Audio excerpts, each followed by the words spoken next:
अस्सलामु अलैकुम वरहमतुल्लाहि वबरकातुहु। इन्नल हम्दलिल्लाह नहमदुहु व नस्तईनुहु व नस्तगफिरुहु व नऊज़ु बिल्लाहि मिन शुरूरि अनफुसिना व मिन सय्याति अअमालिना। मन यहदिहिल्लाहु फला मुदिल्ल लहु व मन युद्लिलहु फला हादिय लहु। व अशहदु अल्ला इलाहा इल्लल्लाह व अशहदु अन्न मुहम्मदन अब्दुहु व रसूलुहु अम्मा बाद। फ़क़द क़ाल अल्लाहु तआला फ़िल क़ुरआनिल अज़ीम वल फ़ुरक़ानिल मजीद। फ़अऊज़ु बिल्लाहि मिनश शैतानिर रजीम। फ़मन ज़ुहज़िहा अनिन नार व उदख़िलल जन्ना फ़क़द फ़ाज़ वमल हयातुद दुनिया इल्ला मताउल गुरूर। கண்ணியத்திற்கும் பெருமதிப்பிற்கும் உரிய எல்லாம் வல்ல அல்லாஹுவின் நல்லடியார்களே, அல்லாஹுடைய பேரருளால் வாரந்தோறும் வெள்ளிக்கிழமை மக்ரிப் தொழுகையை தொடர்ந்து மார்க்க சொற்பொழிவு நிகழ்ச்சியை நாம் நடத்தி கொண்டு வருகிறோம். அந்த அடிப்படையில் கடந்த சில வாரங்களாக வெற்றியாளர்கள் யார் என்கிற தலைப்பின் கீழ் திருக்குரானில் அல்லாஹ் சில பண்பு கொண்ட நபர்களை, சில குணாதிசயங்கள் உடையவர்களை பட்டியலிட்டு இன்னென்ன பண்புகள் உடையவர்கள் எல்லாம் வெற்றியாளர்கள் என்று குரானில் சொல்லக்கூடிய வசனங்களை எல்லாம் தொடர்ச்சியாக நாம் பார்த்து கொண்டு வருகிறோம். அந்த அடிப்படையில் 4 வாரங்களை முடித்து 5வது வாரம் இந்த வாரம். இதுவரை இரையற்றவாதிகள் வெற்றியாளர்கள் என்ற வசனங்களை பார்த்தோம். யாரெல்லாம் பாவம் புரிந்தவர்கள் திருந்தி நன்மைகளின் பக்கம் ஈடுபடுகிறார்களோ அவர்கள் வெற்றியாளர்கள் என்பதை பார்த்தோம். அல்லாஹ்வை அதிகம் திக்ருகள் செய்யக்கூடியவர்கள் வெற்றியாளர்கள் என்பதை பார்த்தோம். அதே போன்று அல்லாஹுடைய ரசூல் நபி முஹம்மது ஸல்லல்லாஹு அலைஹி வஸல்லம் என்கிற அந்த தூதரை நம்பி கண்ணியப்படுத்தி உதவி செய்து அவரோடு குர்ஆனை யார் பின்பற்றி நடக்கிறார்களோ அவர்கள் வெற்றியாளர்கள் என்பதை பார்த்தோம். இப்படி பல கோணங்களில் இவர்களெல்லாம் இன்னென்ன சாரார்கள் வெற்றியாளர்கள் என்கிற பல தரப்பு செய்திகளை பார்த்தோம். இன்னும் ஏராளமான நபர்களை அல்லாஹ் குர்ஆனிலே பட்டியலிட்டாலும் இந்த தலைப்பினுடைய நீளத்தை அதை கருத்தில் கொண்டு இந்த வாரத்தோடு இந்த தலைப்பை நம்ம நிறைவு செய்வோம் இன்ஷா அல்லாஹ். வரக்கூடிய வாரத்திலிருந்து வேறொரு தொடர் தலைப்பை ரமலானுடைய மாதம் வரை நம்ம தொடர்வோம்.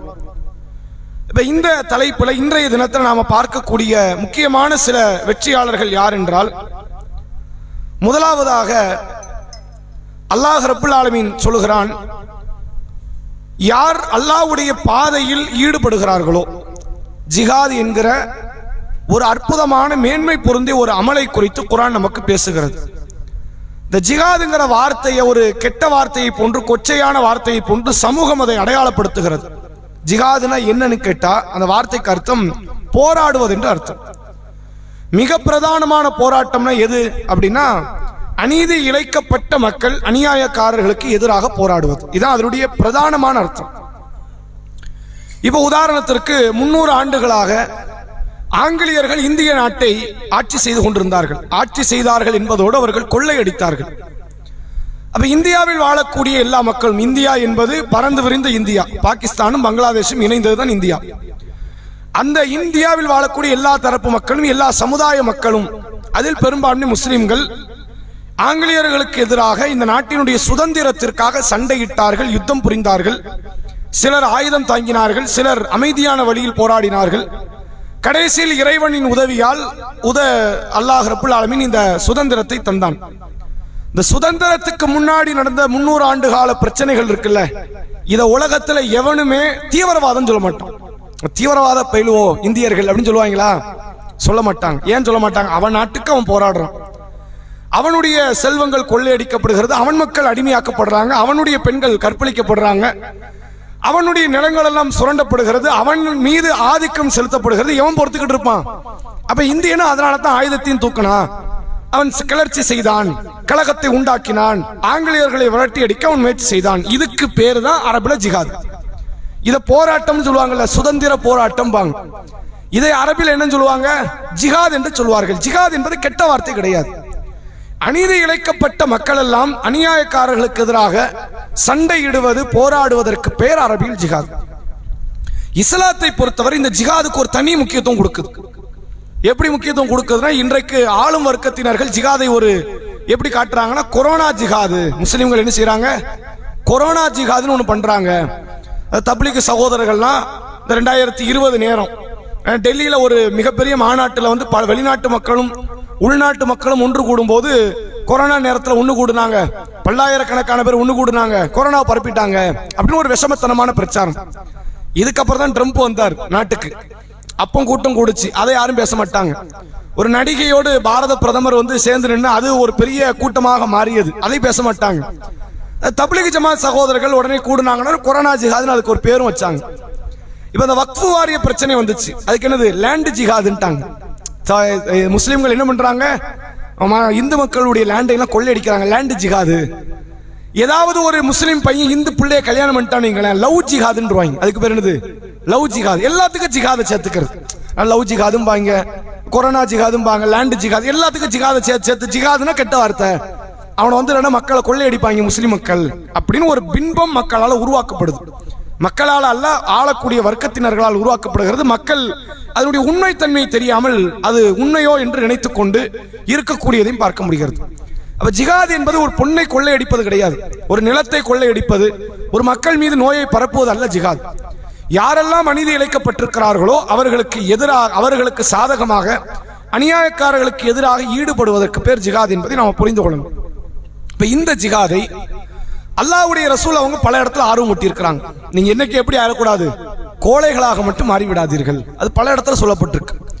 ரசூல்லா அதிகமாக கேட்ட துஆக்கள்ல ஒன்று என்னன்னா, அல்லாஹும்ம இன்னி அஊது பிக்க மினல் ஹம்மி வல் ஹஸ்னி வல் அஜ்ஸி வல் கஸ்லி வல் ஜுப்னி வல் புக்லி வதஇ தைனி வ கலபத்தி ரிஜால். ரசூல்லா கேட்கறாங்க, என்ன அர்த்தம்? இறைவா, என்னை துக்கத்தில் இருந்தும் துன்பத்தில் இருந்தும் நீ பாதுகாத்து விடு. துக்கத்தில் இருந்தும் துன்பத்தில் இருந்தும் நீ பாதுகாத்து விடு. அதே போன்று இயலாமையில் இருந்தும் சோம்பலில் இருந்தும் பாதுகாத்து விடு. ஒன்னு காரியம் முடியலன்ற ஒரு இயலாமை வரும்ல, அது எனக்கு தந்துராது, சோம்பலை தந்து விடாது. கஞ்சத்தனத்தில் இருந்தும் கோழைத்தனத்தில் இருந்தும் என்னை பாதுகாத்து விடு. மக்களுடைய அடக்குமுறையில் இருந்தும் கடன் சுமையில் இருந்தும் என்னை பாதுகாத்து விடு. 8 விஷயத்துக்கு ரசூலா பாதுகாப்பு தேடுறாங்க. துக்கம், துன்பம், துக்கமும் துன்பம் ஒரே மாதிரி தெரியலாம். சிலதெல்லாம் உடனே வரக்கூடியது, உடனே போகக்கூடியது, சிலதெல்லாம் நீடிக்கும். சில துன்பங்கள் ரசூலா பிரிச்சு சொல்றாங்க. துக்கம், துன்பம், இயலாமை, சோம்பல், கஞ்சத்தனம், கோழைத்தனம், கடன் சுமை, மக்களுடைய அடக்குமுறை, இந்த 8 காரியத்தை விட்டு நபி அவர்கள் அதிகமாக அல்லாஹ்விடத்தில் பாதுகாப்பு தேடினார்கள் அப்படிங்கிற செய்தியை பார்க்க முடியுது. அதுல பிரதானமானது என்னது, இந்த கோழைத்தன்மை. கோழைத்தன்மையை ஏன் ரசூல்லா வந்து நிராகரிக்கிறாங்க அப்படின்னா, இது அல்லாஹ்வுக்கு பிடிக்காத ஆக மோசமான ஒரு பண்பு. கோழைத்தனம் யார் உள்ளத்தில் வரக்கூடாது. யார் உள்ளத்துல கோழைத்தனம் ஏற்படுகிறதோ அவர்கள் மறுமையினுடைய வெற்றியை சுவைப்பது என்பது ரொம்ப கஷ்டமான ஒரு காரியமா மாறிடும். இது ஆணுக்கு மட்டும் பெண்ணுக்கு மட்டும்லாம் கிடையாது, எல்லாருக்கும் பொதுவானது. இந்த வெட்க உணர்வை நீங்க எடுத்துக்கிட்டீங்கன்னு, பெண்ணு மட்டும்தான் வெக்கப்படணும், ஆம்பளைங்க என்ன பண்ணக்கூடாது, அவனுக்கு வெக்கமே கிடையாது அப்படின்னு ஒரு பண்பாடு உண்டு. வீரத்தை எடுத்துக்கொண்டால், தைரியத்தை எடுத்துக்கொண்டால் ஆம்பளைக்குரியது, பொம்பளை கிடையாது. இஸ்லாம் அதை மறுக்குது. எல்லா நல்ல பண்பும் ஆணுக்கும் பெண்ணுக்கும் பொருந்தும். எல்லா தீய பண்பை விலகுவது என்பது ஆணுக்கும் பெண்ணுக்கும் பொருந்தும். கோழைத்தனம் பொம்பளைங்க மட்டும் கோழையா இருக்கலாம் அப்படின்னு அர்த்தமா கிடையாது. ஆண்கள் பெண்கள் யாருமே கோழையாகி விடக்கூடாது, ஆண்கள் பெண்கள் யாருமே வெட்க குணத்தை இழந்து விடக்கூடாது என்பதை எல்லா நல்ல பண்பு இஸ்லாம் பொதுவாதான் சொல்லுது. ஆணுக்கும் வேணும், பொண்ணுக்கும் வேணும் அப்படின்னு மார்க்கம் சொல்லுது. அப்ப அந்த அடிப்படையில் இந்த கோழைத்தனத்தை விட்டு விலகி அல்லாஹ்வுடைய பாதையில தியாகம் செய்வதற்கிறது, அநீதிக்கு எதிராக, அதை மார்க்கம் வெற்றி பெறக்கூடிய ஒரு காரியமாக சொல்லித் தருகிறது. அதை நீங்கள் திருக்குரானிலே பார்க்கலாம்.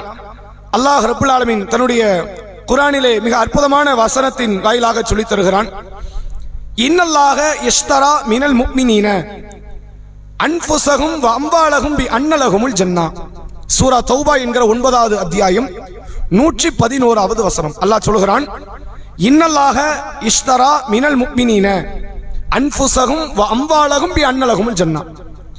இறை நம்பிக்கை, அல்லாஹ் சொல்லக்கூடிய வார்த்தை, இறை நம்பிக்கைக்காரர்களுடைய, இறை நம்பிக்கை கொண்டவருடைய உயிரையும் பொருளாதாரத்தையும் நான் விலை பேசி கொண்டேன்கிறான்.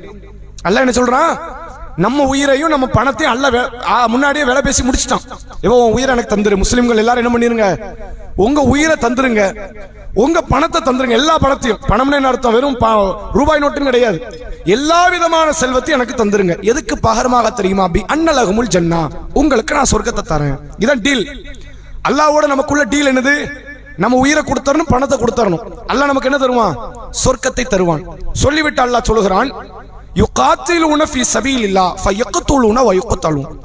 இவர்கள் அல்லாஹ்வுடைய பாதையில சண்டை பிடிப்பார்கள். இந்த உயிரை கொடுக்கிறன்னு ஒப்பந்தம் கொடுத்த மக்கள் இருக்கிறாங்களே, அல்லாஹ்வுடைய பாதையில் அவர்கள் சண்டை பிடிப்பார்கள். இவர்கள் கொல்லவும் செய்வார்கள், கொல்லப்படவும் செய்வார்கள். வஅதன் அலைஹி ஹக்கன் ஃபி தௌராத்தி வல் இன்ஜீலி வல் குர்ஆன். இதைத்தான் தௌராத் வாசிகளுக்கு நாம் விதியாக்கினோம். யாரு? பனி இஸ்ரவேல் சமுதாயம், மூசா நபி சமுதாயம். இதைத்தான் இன்ஜீல் வாசிகளுக்கு நாம் விதியாக்கினோம், வாக்குறுதி அளித்தோம். ஈசா நபி சமுதாயம். இதைத்தான் குர்ஆன் வாசிகளாகி உங்களுக்கும் நாம் வாக்குறுதி அளிக்கிறோம். இது பொதுவான சட்டம், மாறாதுங்கிறோம். எனக்காக உயிரையும் பணத்தையும் கொடுத்தீங்கன்னா உங்களுக்கு நான் சொர்க்கத்தை தருவேன். இதைத்தான் நான் பனி இஸ்ரவேல் மூசா நபி சமுதாயத்துக்கு சொன்னோம், ஈசா நபி சமுதாயத்துக்கு சொன்னோம். இப்போ உங்களுக்கு நாம சொல்றோம். அடுத்து அல்லாஹ் சொல்கிறான் பாருங்கள், வமன் அவ்ஃபா பி அஹ்திஹி மினல்லாஹ். அல்லாஹ்வை விட எவனாவது வாக்குறுதி பேணக்கூடிய ஒருத்தர் இருக்கிறானா? அல்லாஹ்வை தாண்டி அல்லாஹ்க்கு நிகரா கொடுத்த வாக்குறுதியை காப்பாற்ற ஒருத்தர் இருக்கிறானா? கிடையாது. ஃபஸ்தப்ஷிரு பி பைஇக்கும் அல்லதி பாயஅத்தும் பிஹி. அல்லாஹ்வோடு இந்த வியாபாரத்தில் நீங்கள் மகிழ்ச்சி அடைங்கள். இது ஒரு பிசினஸ். இது என்னது? ஒரு வியாபாரம். அல்லாஹ்வோடு இந்த வியாபாரத்தை செய்யுங்க. யா அல்லாஹ், நான் உயிரை கொடுக்கிறேன் உனக்காண்டி நான் பணம் காசை கொடுக்கிறேன், எல்லாத்தையும் இழக்கிறேன், தைரியமா நான் இருக்கிறேன் அப்படின்னு முன் வந்தேன்னா அல்லாஹ் உனக்கு சொர்க்கத்தை தருவான். இந்த வியாபாரத்தின் மூலமாக நீங்கள் மகிழ்ச்சி அடைங்கள். வதாலிக ஹுவல் ஃபௌசுல் அலீம். இதுதான் மகத்தான வெற்றிங்கிறான். எதை குர்ஆன்ல அல்லாஹ் வெற்றின்னு பதிவிடுறான்? அல்லாஹ்வுக்காக எதனாலும் கொடுப்பேன் அப்படிங்கிற அந்த தியாக உணர்வோடு, தைரிய மனப்பான்மையோடு யார் ஒருவர் உலகத்திலே வாழ்வாரோ, போராடுவாரோ, போரிடுவாரோ, அதுதான் மிகச்சிறந்த ஒரு காரியம், மிகச்சிறந்த வெற்றி அப்படின்னு மார்க்கம் காட்டுகிறது. இப்போ உலகத்துல எல்லா நாட்டிலும் ராணுவங்கள் இருக்கிறது. ராணுவம் இல்லாத நாடே கிடையாது. எல்லா நாட்டுக்கும் இருக்கு. அந்த ராணுவ வீரர்களுக்கு பயிற்சிகள் அளிக்கப்பட்டு அதற்காக என்று பெரிய பொருளாதாரத்தை செலவழித்து ஒரு நாட்டினுடைய பெரும்பங்கு எதுல தான் போகும்? ராணுவத்துக்கு தான் போகும். அடுத்து கல்விக்கு போகும், பிறகு வேற வேற துறைகளுக்கெல்லாம் போகும். அவர் ராணுவத்திற்காக பெரிய செலவினங்களை அளித்து அவர்களை உருவாக்குவதற்காக என்றால் நாட்டை காப்பாற்றுவதற்காக. அவர்களை யாரும் தீவிரவாதம் சொல்ல மாட்டாங்க. அமெரிக்காவுக்காக போராடக்கூடிய ராணுவ வீரர்களை யாரும் தீவிரவாதம் சொல்ல மாட்டாங்க. இந்தியாவுக்காக போராடக்கூடிய ராணுவ வீரர்களை யாரும் தீவிரவாதம் சொல்ல மாட்டாங்க. இவர்களும் இஸ்லாத்தின் பார்வையில் ஜிகாதை செய்கிறார்கள். நாட்டை காப்பாற்ற, நாட்டு குடிகளை காப்பாற்ற, நாட்டினுடைய செல்வங்களை காப்பாற்ற இவர்களும் போராடுகிறார்கள். இஸ்லாத்தின் பார்வையில் இதுவும் ஜிகாது தான். ஆனா இதை யாரும் தவறு என்று சொல்ல மாட்டார்கள்.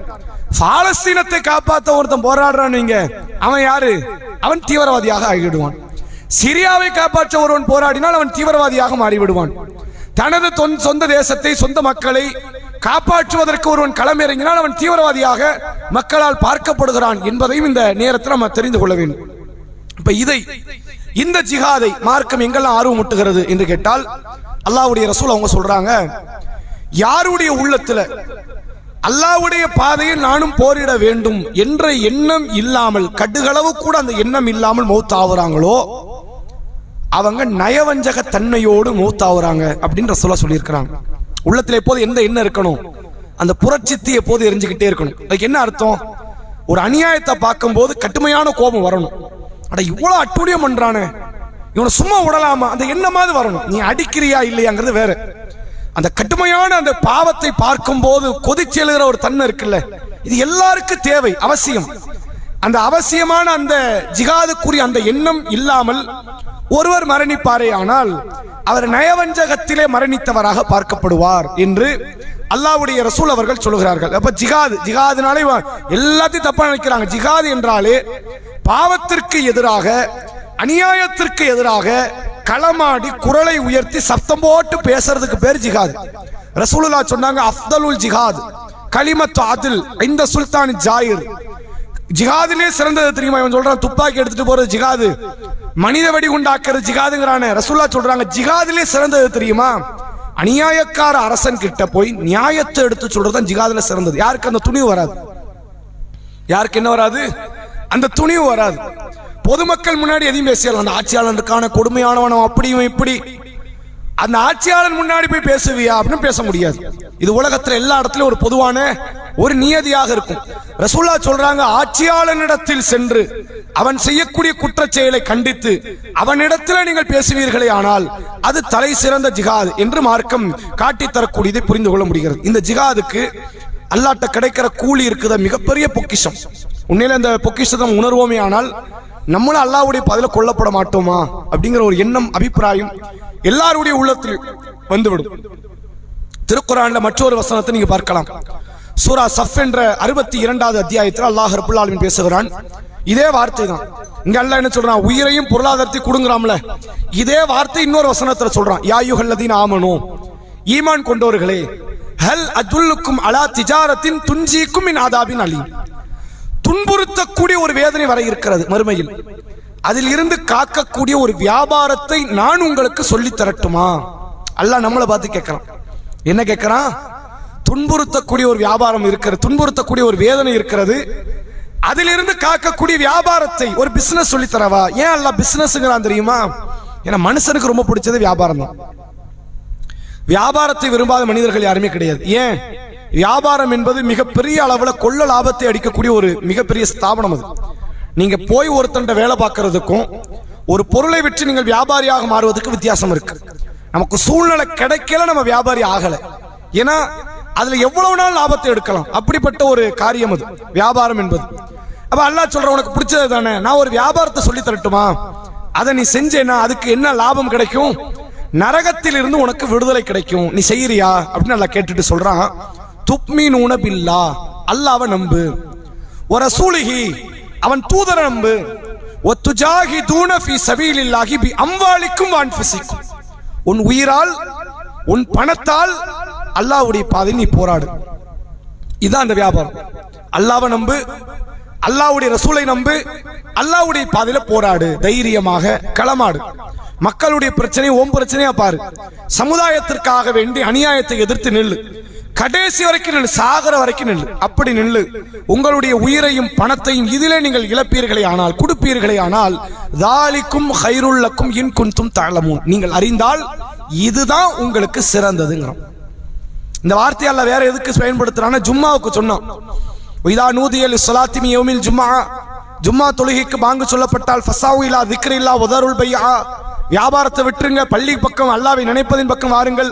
தாலிக்கும் ஹைருல்லக்கும் இன் குன்தும் தஅலமூன், நீங்கள் அறிந்தால் இதுதான் சிறந்ததுன்னா. ஜும்மா எவ்வளவு மேன்மை பொருந்திய ஒரு அமல், இருக்கிற அமல்களிலே மிக பரிசுத்தமான ஒரு அமல்னா ஜும்மா அமல் தான். ஏன்னா அதை சுத்தி இருக்கிற கூலியை வச்சு புரிஞ்சுக்கலாம் அது எவ்வளவு முக்கியம்னு. பெருநாள் தொழுகைக்கு வரும்போது கூட கடையை மூடிட்டு வானா அல்ல இங்கேயும் சொல்லல, ரமலான் இரவு தொழுகைக்கு வருவிய கடையை மூடிட்டு வானா அல்ல இங்கேயும் சொல்றானா, சொல்றது கிடையாது. ஜும்மாவுக்கு வரும்போது கடையை மூடிட்டு வாங்குறான். மிக பொருத்தத்துக்குரிய, அல்லாஹ்வுக்கு மிக விருப்பத்துக்குரிய ஒரு அமல். அதுக்கு சொன்ன வார்த்தை ஜிஹாதுக்கு அல்லாஹ் சொல்றான், அதுதான் சிறந்தது நீங்கள் அறிந்தால்ங்கிறான். அதே வார்த்தையை அல்லாஹ் ஜிஹாதுக்கு சொல்கிறான், நீங்கள் அறிந்தால் இந்த ஜிஹாது தான் உங்களுக்கு சிறந்ததுங்கிறான். சரி, இந்த ஜிஹாத் என்ற இந்த காரியத்தை பொறுத்தவரை இதற்கு அல்லாஹ் என்ன கூலி வைத்திருக்கிறான், அதற்கு என்னவெல்லாம் நன்மைகளை வைத்திருக்கிறான் என்று நீங்கள் குர்ஆன் ஹதீஸை பார்த்தீங்கன்னா இதுல கிடைச்ச மாதிரி நன்மை வேற எதுவுமே கிடைக்காது. அநியாயத்தை எதிர்த்து நாட்டை காப்பாற்ற, நாட்டு மக்களை காப்பாற்ற சண்டையிடுவது, யுத்தம் புரிவது இருக்கிறதே, அதுல கிடைக்கிற கூலியை போன்று வேற எதுலையும் கிடையாது. அதனால தான் ஆயிஷா நாயகி ரசூலுல்லாஹ் வந்து கேட்கிறாங்க, அல்லாஹ்வுடைய தூதரே, நாங்கள் எத்தனையோ பல அமல்களை பார்த்தோம், ஜிஹாதுல இருக்கிற நன்மை வேற எதுல இருக்க எங்களுக்கு தெரியல, ஜிஹாதுல இருக்கிற நன்மை வேற எதுல இருக்கிற மாதிரி எங்களுக்கு தெரியல, எங்களையும் ஜிஹாது கூட்டு போங்க அப்படின்னு கேட்கிறாங்க. இப்ப இந்த காலத்துல ஆண்களுக்கு எந்த வாய்ப்பு இல்ல, ரசூலுல்லாஹ் காலத்துல ஆண்களுக்கு கிடைச்சப்ப பெண்கள் கிடைக்கிற லேஸ் தானே. ரசூலுல்லாஹ் நினைச்சா கூட்டு போனா வேலை முடிஞ்சிடும், வாங்க பத்ர் காலத்துக்கு வாங்க, ஓது காலத்துக்கு வாங்கன்னு வேலை முடிஞ்சிடும். அப்ப கிடைக்கும் போது வாய்ப்பு பக்கத்துல இருக்கும்போது நம்ம ஏன் விடுவான, அதை எங்களையும் ஜிஹாது கூட்டு போங்கிறாங்க. அப்ப ரசூலுல்லாஹ் சொல்றாங்க, இல்ல உங்களை கூட்டு போக முடியாது, ஜிஹாதினுடைய கூலியை நீங்க வேற ஒன்றில் அடையலாம். பெண்கள் எதில் அடையலாம்? இன்னொரு காரியத்தில் அடையலாம். ஏனென்றால் ஜிஹாதை அல்லாஹ் பெண்களுக்கு தடுத்திருக்கிறான். நிர்பந்தத்துல ஜிஹாதுக்கு வந்தவங்க வேற, அது தப்பு கிடையாது. திடீர்னு ஒரு கலவரக்காரர்கள் உள்ள வராங்க, உங்கள் குடும்பத்துக்கு எதிராக தாக்குதல் நடத்துறாங்கன்னா அப்ப நாங்க ஜிஹாதெல்லாம் பண்ணக்கூடாது, பெண்களாகி நாங்க என்ன செய்யக்கூடாது, ஆயுதங்கள் எடுக்கக்கூடாது, அப்படி கிடையாது. பெண்களும் ரசூலுல்லாஹ் காலத்துல ஆயுதம் எடுத்திருக்கிறாங்க, அநியாயத்துக்கு எதிராக சண்டை இட்டு இருக்கிறாங்க. பிளான் பண்ணி போற வார் இருக்குல்ல, சண்டை இருக்கு, யுத்தம் இருக்குது, அதுல பெண்கள் வராதிங்க.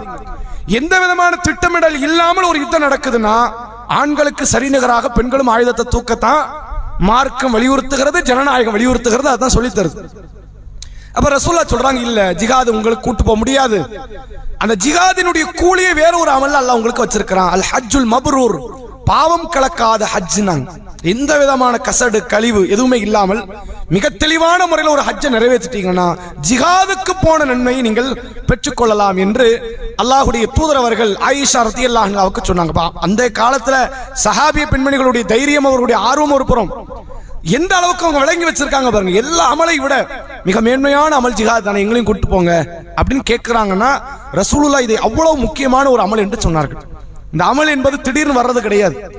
ஆரம்பத்தில் இருந்தே அநியாயத்திற்கு எதிரான ஒரு கோப பார்வை உள்ளத்தில் வைத்திருப்பதுதான் சமுதாய மக்களுக்கு ஒரு பிரச்சனை என்றால் அந்த பிரச்சனைக்கு எதிராக குரல் கொடுப்பதற்கான ஒரு உத்வேகத்தை அந்த கோபம் கொண்டு வரும்.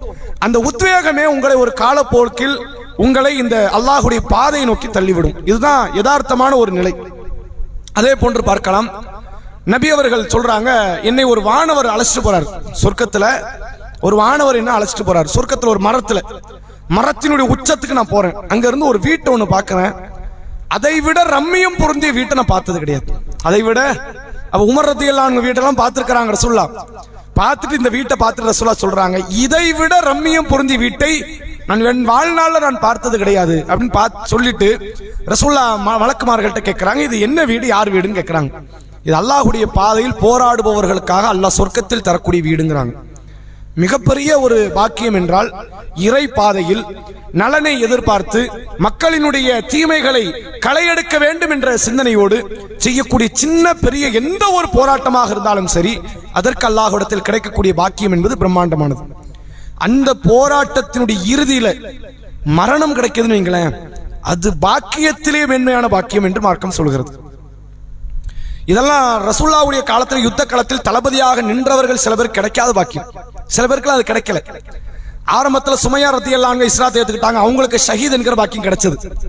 அவருடைய கணவர் யாசிர் ரலியல்லாஹு அன்ஹு அவர்களுக்கு ஷஹீதுங்கிற பாக்கியம் கிடைச்சது. ஆனா யாருக்கு கிடைக்கல தெரியுமா? மிகப்பெரிய வேதனை, காலித் பின் வலீதுக்கு அந்த பாக்கியம் கிடைக்கல. பெரும் பெரும் யுத்த காலத்திலாம் தலைமை தாங்கியவர். எப்பத்திலிருந்து தலைமை தாங்குறாரு தெரியுமா?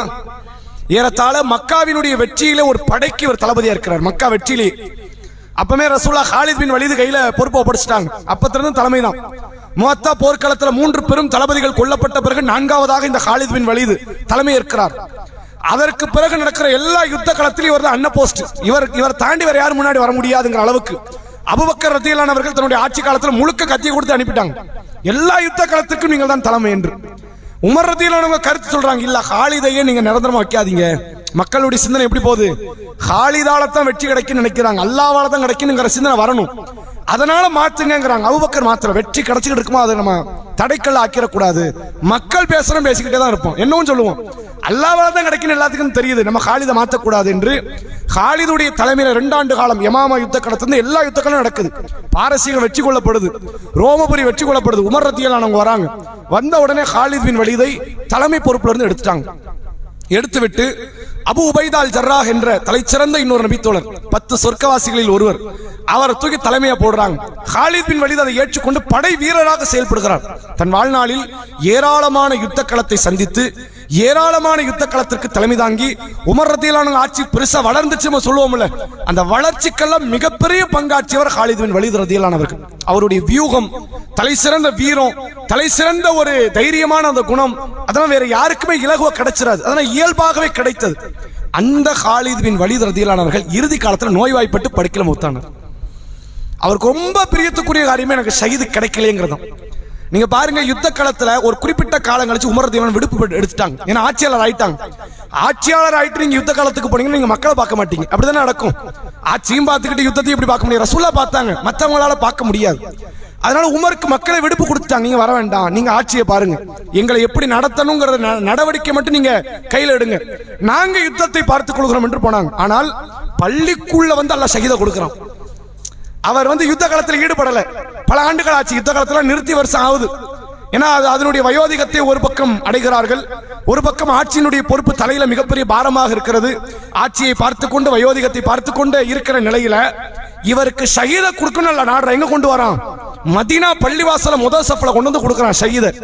காலித் பின் வலீத் பாரசீக மன்னர்கள் வரை கத்தி எடுத்துட்டு போனாங்க, ரோமபுரி பேரரசையை கவிழ்த்தி விட்டார்கள். ஆனால் கடைசியில் படுக்கையில தான் மௌத்தாகணுங்கிற ஒரு சூழ்நிலையை அல்லாஹ் உருவாக்குகிறான். இது லேசர யாருக்கும் கிடைக்காது. இன்னும் சொல்ல போனா ரசூலுல்லாஹ் பிரியப்பட்டாங்க, நபி கிடைக்கல தெரியுமா? நபி பிரியப்பட்டாங்க. நபி அவர்கள் சொல்லுகிறார்கள், மக்களை பொறுப்பை பார்க்க வேண்டும் என்ற நிலை எனக்கு இல்லாமல் இருந்திருந்தால் நான் எல்லா யுத்த களத்திலும் நான் கலந்திருப்பேன். ரசூலா காலத்துல 19 யுத்த களம் நடந்துச்சு. ரசூலா எதெல்லாம் பெரிய யுத்த களமோ அதுல மட்டும் தான் கலந்துக்குவாங்க. தபுக் பெருசு, ஹைபர் பெருசு, ஹுனைன் பெருசு, அகல் யுத்தம், பத்ரு, உஹத் எல்லாம் பெருசு. இப்ப பெரிய யுத்த களத்தை நம்ம கண்டிப்பா தேவை, போயிருவாங்க.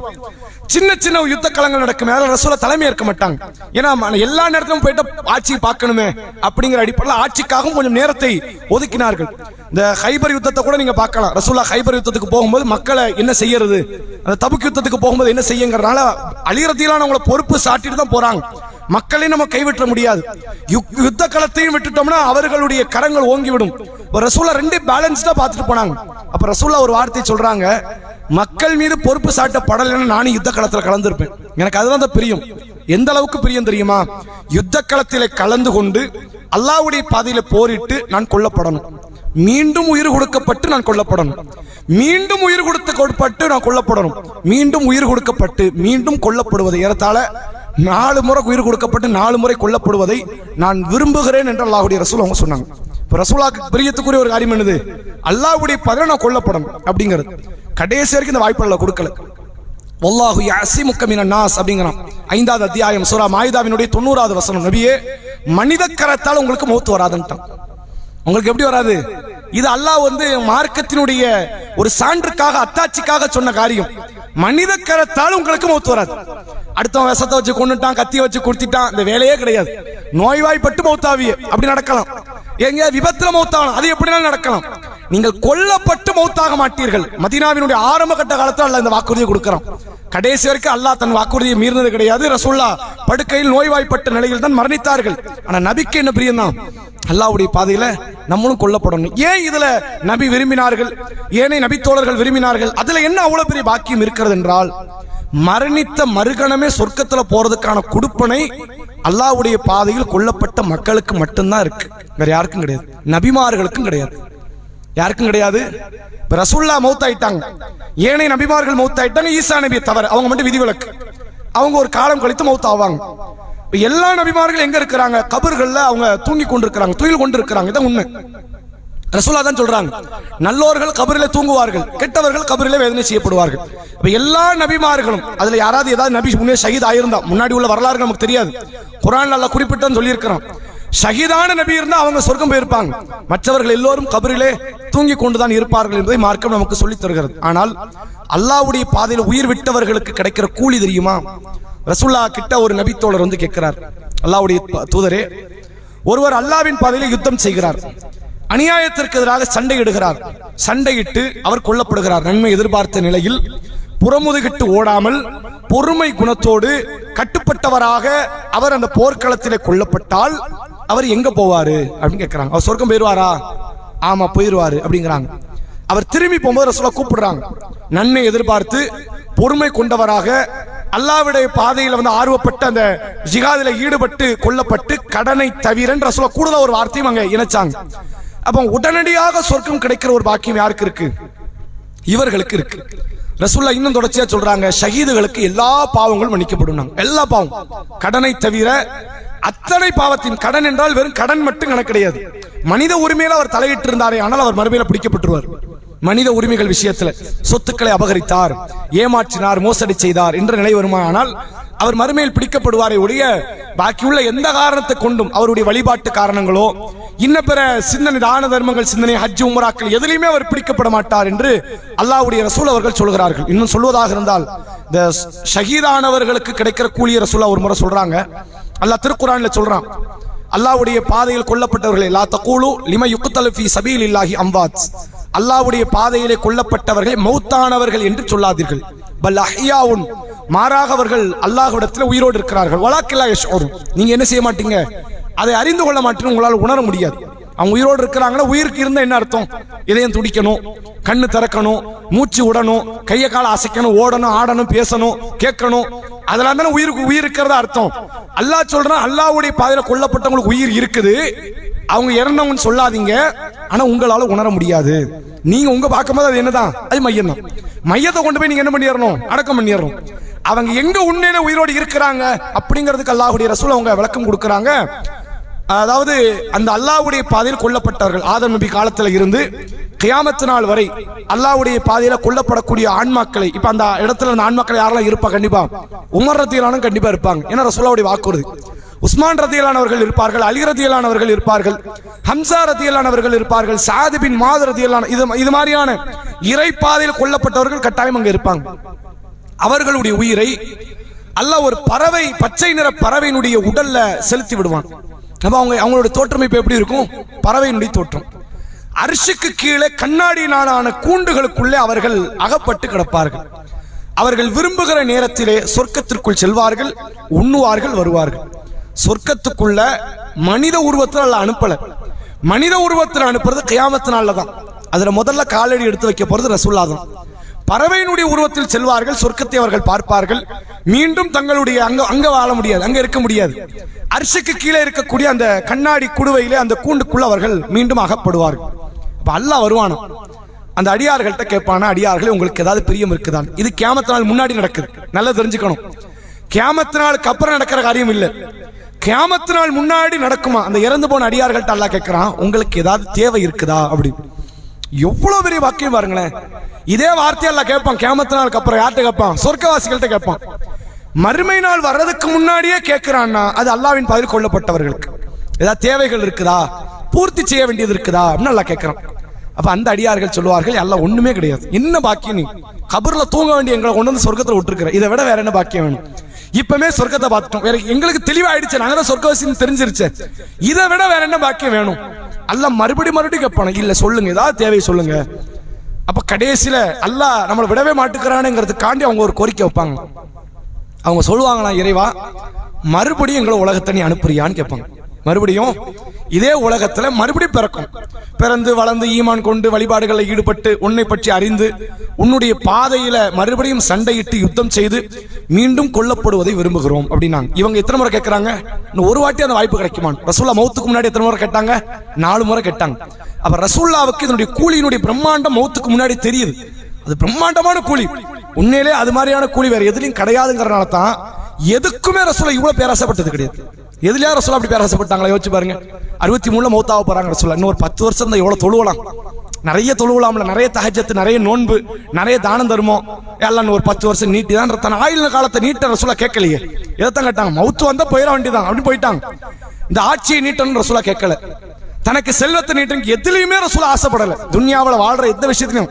ஆனா ரசூலுல்லாஹ் ஆசைப்பட்டதுன்னு எடுத்துக்கிட்டா மீண்டும் உலகத்துல பிறக்கணும், அல்லாஹ்வுடைய பாதையில கொல்லப்படணும், மீண்டும் பிறக்கணும், கொல்லப்படணும், மீண்டும் பிறக்கணும், கொல்லப்படணும்.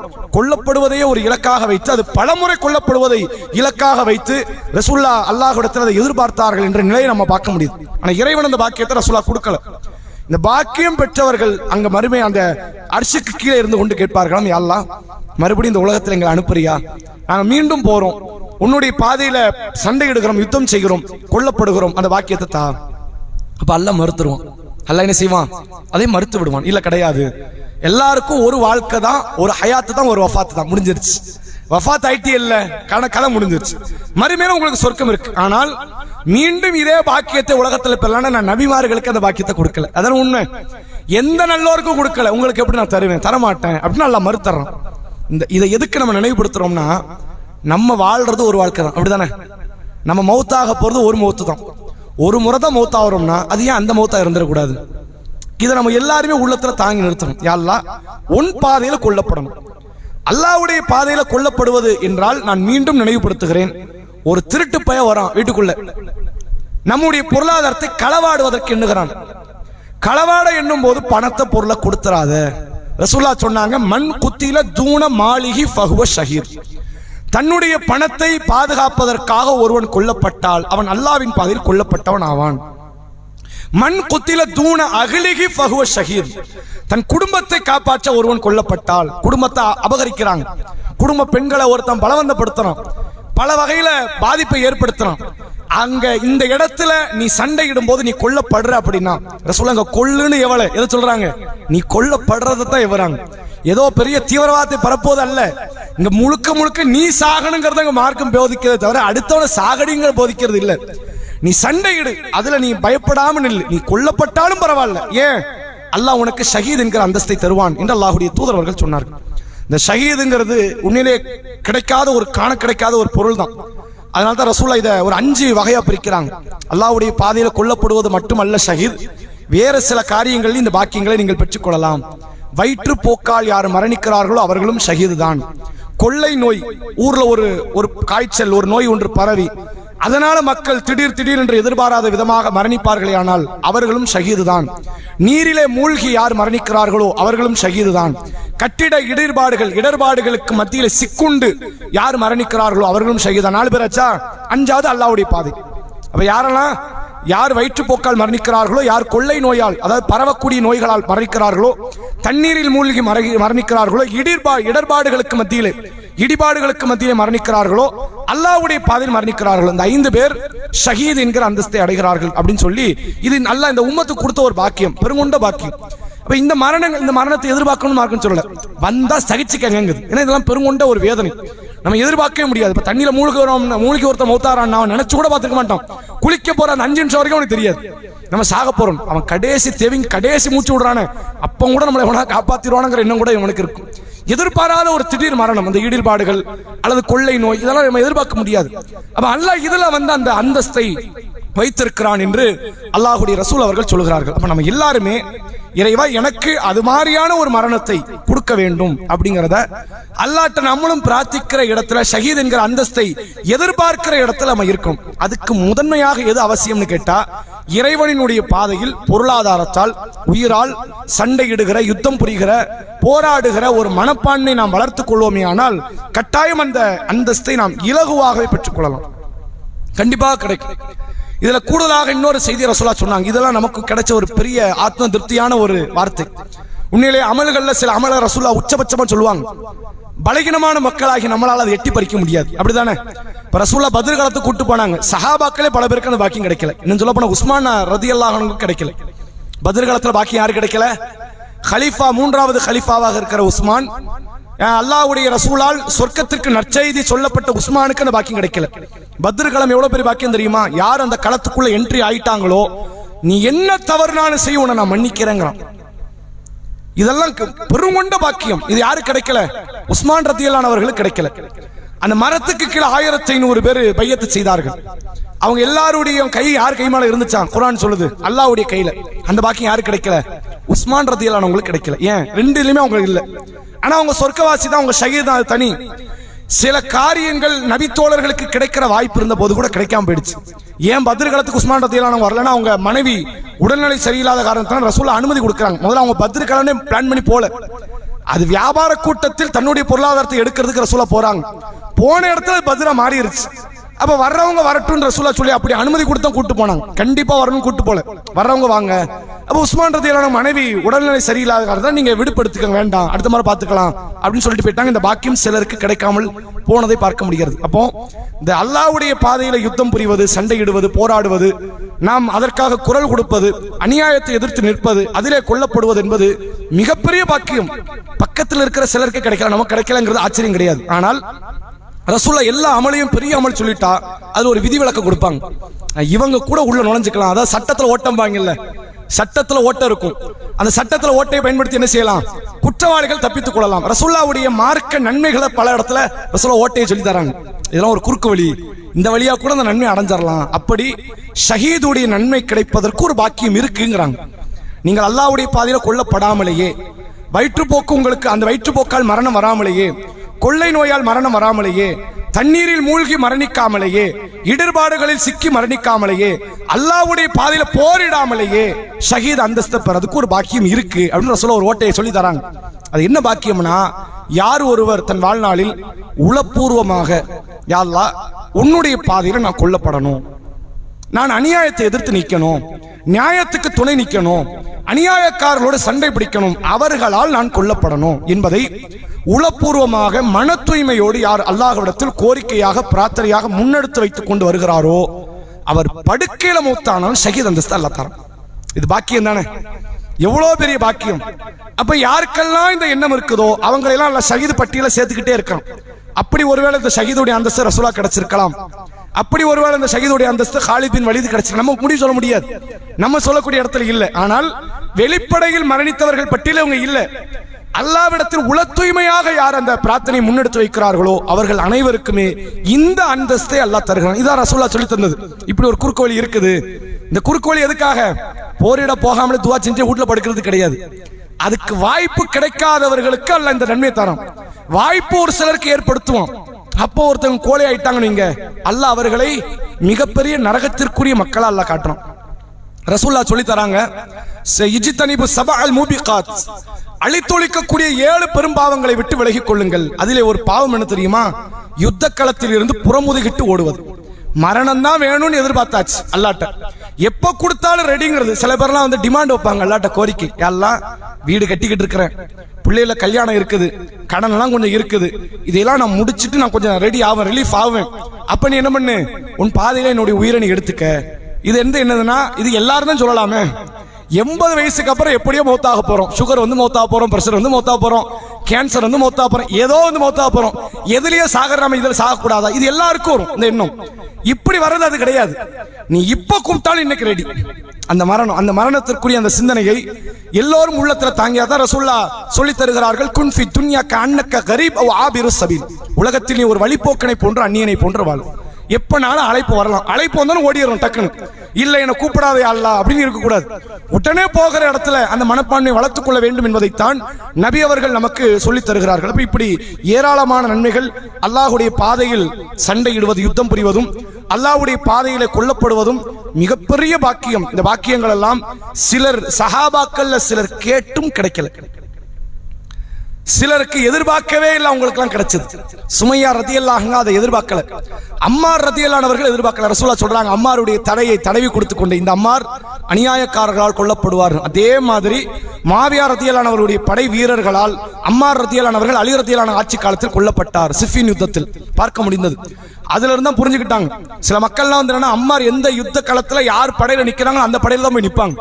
ஏன்? அம்மாருக்கு எதிராக நம்ம கத்திய ஓங்கணும்னா நம்ம அநியாயக்காரன் சொல்ல முன்னாடி சொல்லிட்டாங்க. அம்மார் எந்த கூட்டத்தில் இருக்கிறார் சத்தியம்னு புரிஞ்சு வச்சுக்கிட்ட சஹாபாக்கள்லாம் உண்டு. மாவியா ரதியல்லாஹு அவர்களுடைய படை வீரர்கள் தான் அது என்பதை பிற்காலத்தில் நம்ம புரிந்து கொள்ள முடிகிறது. அப்போ ஒரு அடிப்படை நாம் தெரிந்து கொள்ள வேண்டும். சிலருக்கு அந்த வாய்ப்பு கிடைக்க பாக்கியமே இருக்காது, அல்லாஹ் கொண்டு வந்து சேர்த்துருவான். சிலர் அதற்கான சூழ்நிலையில நெருக்கத்தில் இருப்பாங்க. காலித் பின் வலீதை போன்று வாள்களுக்கு நெருக்கத்தில் இருந்த போது கூட அல்லாஹ் அந்த பாக்கியத்தை தரமாட்டான். எனவே அல்லாஹ்விடத்தில் உள தூய்மையாக இந்த பிரார்த்தனை செய்யுங்கள். பிரார்த்தனை செய்வதோடு மட்டுமல்லாமல் எல்லா விதமான அநியாயகரமான செயலையும் தயவதாட்சனை பார்க்காமல் அதை கண்டிக்கிற, அதை எதிர்த்து நிற்கிற ஒரு மனநிலையை நாம் உருவாக்கி கொள்வோமே ஆனால் இந்த குடுப்பனையை நாம் பெற்றுக்கொள்ள முடியும் என்பதை இந்த வசனத்தின் வாயிலாக நம்மால் தெரிந்து கொள்ள முடிகிறது. இன்னும் ஒரு வசனத்தை நாம பார்ப்போம். பாங்க முடியட்டும்.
இந்த ஜிஹாது தொடர்பாக நான் மீண்டும் நினைவுபடுத்துகிறேன். ஜிஹாத் என்பது பொதுமக்களை அநியாயகரமாக கொள்வதற்கு பேர் அல்ல, அநியாயத்திற்கு எதிராக குரல் கொடுப்பதற்கு பேர் ஜிஹாத். அநியாயத்தை யார் செய்தாலும் சரி தயவதாட்சனை பார்க்காமல் எதிர்த்து நிற்பதற்கு பேர் ஜிஹாத். அவர்களிடத்தில் நியாயத்தை எதிர்த்து அவர்களோடு நாம் குரலை கொடுத்து குரலை உயர்த்தி பேசுவதற்கு பேர் ஜிஹாத். அப்ப அந்த ஜிஹாதை ஆர்வமூட்டி இன்னொரு வசனத்தை நீங்கள் பார்க்கலாம். லாக்கினிர் ரசூலு வல்லதீன ஆமனு மஅஹு ஜாஹது பி அம்வாலிஹிம் வ அன்ஃபுஸிஹிம். அல்லாஹ்வுடைய தூதரும் அவரோடு இருக்கக்கூடிய இறை நம்பிக்கை கொண்டவர்களும் தங்கள் பொருளாதாரத்தால் தங்கள் உயிர்களால் அல்லாஹ்வுடைய பாதையிலே போரிடுகிறார்கள். வ உலாயிக லஹுமுல் கைராத், இவர்கள் தான் நல்லவர்கள். வ உலாயிக ஹுமுல் முஃப்லிஹூன், இவர்கள் தான் வெற்றி பெற்றவர்கள் என்பதை சூரா தௌபா என்கிற 9வது அத்தியாயம் 88வது வசனத்திலே அல்லாஹ் சொல்லக்கூடியதை பார்க்க முடிகிறது. அதே போன்று இன்னொரு வசனத்தை நீங்கள் பார்க்கலாம். அல்லதீன ஆமனு வ ஹாஜரு வ ஜாஹது ஃபீ சபீலில்லாஹ் பி அம்வாலிஹிம் வ அன்ஃபுஸிஹிம். யார் ஈமான் கொண்டு ஹிஜ்ரத் செய்து அல்லாஹ்வுடைய பாதையில் தன் உயிரால் தன் பணத்தால் போரிடுகிறார்களோ அஅல்லமு தரஜத்தன் இன்தல்லாஹ், மகத்தான தரஜாக்களை அல்லாஹ்விடத்தில் இவர்கள் பெற்றுக் கொள்கிறார்கள். வ உலாயிக ஹுமுல் ஃபாயிஸூன், இவர்கள் தான் வெற்றியாளர்கள் என்று அல்லாஹ் 9வது அத்தியாயம் 20வது வசனத்திலே அல்லாஹ் சொல்கிறான். இன்னொரு வசனத்தை பாருங்க, சூரா அன்ஃபால் என்ற 8வது அத்தியாயம் 45வது வசனம். யா அய்யுஹல்லதீன ஆமனு, ஈமான் கொண்டோர்களே, இதா லகீத்தும் ஃபியத்தன், நீங்கள் படை வீரர்களை எதிரிகளை களத்திலே சந்தித்தால் ஃபத்புத்து, நீங்கள் உறுதியாக நில்லுங்கள். ஒதுக்குருல்லாஹ கசீரன், அல்லாஹ்வை அதிகம் நினையுங்கள். லஅல்லக்கும் துஃப்லிஹூன், நீங்கள் வெற்றி பெறுவீர்கள். ரசூலுல்லாஹ் இது தொடர்பா நமக்கு ஒரு செய்தி சொல்றாங்க. எதிரிகளை களத்துல சந்திக்க நீங்க ஆசைப்படாதீங்க. ஒண்ணும் எல்லாம் சுமூகமான இருக்கு, அமைதியா இருக்கு, யுத்தம் வேணும்னு பிரியப்படாது. அது தவறான ஒரு மனநிலை, அது உங்களை வேற ஒரு திசை நோக்கி இழுத்துட்டு போயிடும். யுத்தம் நடக்குதுன்னா ஒதுங்கி போகணும்னு நினைக்காது. இது ரெண்டுமே இருக்கு. நீங்களாக வீம்புக்கு எந்த ஒரு யுத்தத்தையும் இழுத்து விட்டுறாதீங்க, அது சமுதாயத்தை படுகொலியில தள்ளின மாதிரி ஆயிரும். யுத்தம் நடக்குது, உங்களால நடக்கல, யுத்தம் நடக்குது அப்படின்னா ஒதுங்கியறணும்னு மட்டும் நீங்க நினைக்காதீங்க. யுத்தத்துல நில்லுங்க, உறுதியா நில்லுங்க, புறமுதுகிட்டு ஓடிராதீங்க. அல்லாஹ்வை நினைத்து பாருங்கள், நீங்கள் வெற்றி பெறுவீர்கள் என்று அல்லாஹ் ஏராளமான வசனங்களிலே பேசுகிறான். இன்னும் நிறைய வெற்றியாளர்களை பற்றி குர்ஆன் சொல்லி இருந்தாலும் நம்ம இந்த தலைப்பினுடைய நீளத்தை கருத்தில் கொண்டு இந்த வாரத்தோட நம்ம நிறைவு செய்யறோம். இன்ஷா அல்லாஹ் 5 வாரம் வெற்றியாளர்கள் யார் என்ற தலைப்பில் நம்ம பேசியிருக்கிறோம்.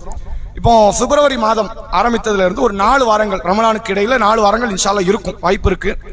இந்த 4 வாரங்கள் ரமலானும் ஈமான் கொண்டவர்களும் அப்படிங்கிற தலைப்புல நம்ம தொடர் செய்திகளை பேசுறோம். இதுல என்ன இந்த தலைப்பினுடைய சாரம்சம் அப்படின்னா, நோன்புல என்ன நன்மை செய்யணும் அப்படிங்கிறது இல்லை, அது நோன்புல பேசுவோம். நோன்புனா என்ன, அதுல நடைபெறக்கூடிய மார்க்கத்துக்கு விரோதமான மக்கள் புரிந்து கொள்ளாத சில வழிமுறைகள் என்ன, நாம அந்த வழிமுறை எப்படி புறந்தொல்லிக் கொள்ள வேண்டும் என்பதையும், ரமலான் தொடர்பான வரலாறுகள் அது குறித்த செய்திகளைத்தான் அடுத்த 4 வாரங்கள் இன்ஷா அல்லாஹ் நாம தொடர்ச்சியாக அறிந்து கொள்ள இருக்கிறோம் என்பதை இந்த நேரத்தின் தகவலாக சொல்லி நம்ம நிறைவு செய்கிறோம். இன்ஷா அல்லாஹ் நாளை மறுநாள் ஞாயிற்றுக்கிழமை கொங்கராயங்குறிச்சியில் வைத்து மாபெரும் பொதுக்கூட்டம் நடைபெற இருக்கிறது. அது இங்கிருந்து தொலைதூரம் பயணம், ஒரு 40 கிலோமீட்டர் இருக்கும் இன்ஷா அல்லாஹ். அதனால 5 மணிக்கு இன்ஷா அல்லாஹ் கரெக்டா இங்கிருந்து வாகனம் புறப்படும். வாய்ப்பு இருக்கிற சகோதர சகோதரிகள் உங்கள் பேரை முன்பதிவு செய்து கொள்ளுங்கள். பள்ளி நிர்வாகிகள், பள்ளி இமாம்கிட்ட நீங்க பேரை கொடுத்துக்கலாம். ஆனா இங்க கேள்விப்பதி நிகழ்ச்சியில் எந்த ஒரு தடையும் இருக்காது, அது நடக்கிறது, நடைபெற்று கொண்டிருக்கும். நீங்க அதுல கலந்து கொள்ளக்கூடியவர்கள் கலந்து கொள்ளுங்கள், இதுல கலந்து கொள்ளக்கூடியவர்கள் கலந்து கொள்ளுங்கள்.